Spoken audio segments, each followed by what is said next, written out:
Psychology says that real rulam zirchian na in asoidan chuan if you can't cry, you're weak. Itra theilo chuan ichaklo ti na ani. If you sleep a lot, you are sad. Imuttam chuan ilungai ti na ani. If you speak less and speak faster, you are too deep. Itong tlema itong ranbok chuan iveiril ti na ani.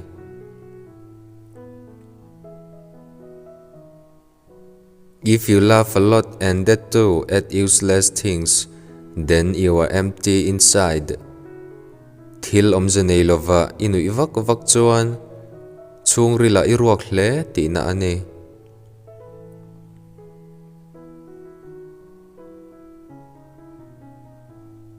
If you binge eat, you are anxious.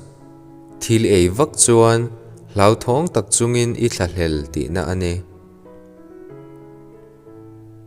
If you get angry over small things, you want attention. Thil te thama I thinrim chuan ngai sak na imamo ti na ani. If you cry after talking, then you are soft-hearted and innocent. Thu soizoa itra chuan thinlung nem le miver therlo ini ti na ani. What you habitually think is what you become.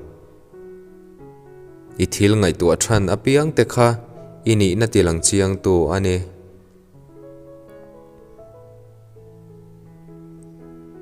People who cry are often stronger than people who don't cry. Mishing trap fo te chu trap ngai lo ti ai chuan an risel dai zok.